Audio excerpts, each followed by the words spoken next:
Hello! Today we're going to make the wonderful, the beautiful, the amazing Rainbow Smash pickaxe from Fortnite. It is a request I got from Ty's Animation, so thank you very much for your request. Also, if you're curious, he has a channel about animations, so be sure to check out and say hi from me. Now let's see what color do we need. We're going to need black and white, like always, gold, light green, yellow, neon fuchsia, and this light blue. I think it's called turquoise, but I'm not sure how to pronounce it good in English. I will just say light blue.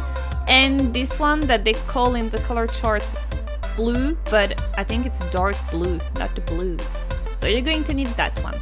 Also, I've been using this translucent dark blue, but this is not an obligation. You could have also just used the first dark blue or other color, but I will explain you more at the end.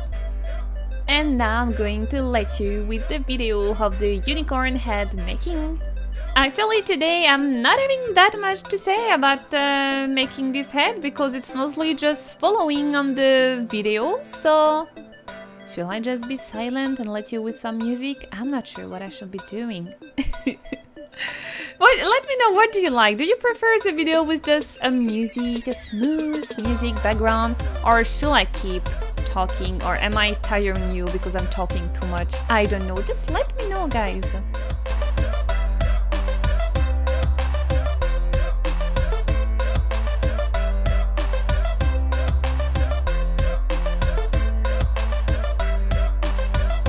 So, did you enjoy the silence? Well, actually I'm going to break that silence now because I got stuff to say. So here is what I'm making the stick from the pickaxe. So first I tried to follow like it was on the picture, which is a blue and pink color. But I think that in HAMA beads it's a bit hard to have a good grading.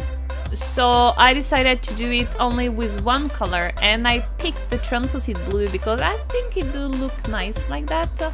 But you could use any color you want. Any shade of blue will look like a bit like the real one, or any pink, I guess. But I think you could use any color. Use your favorite color, use gold color, I don't know, just have fun with that, I think.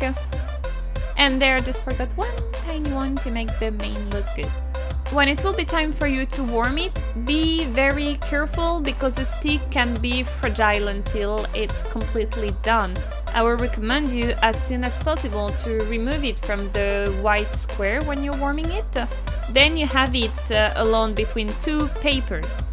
There you can press harder with the iron and really get the beads to get hard and strong in both sides. I think this step is very important. Then I usually let it cool down a few minutes between two books before touching it. And when you're done with that, you're done! Thank you everyone for all your suggestions, thank you for watching, thank you for your support, and see you very soon in a new video. Have a wonderful day, bye bye!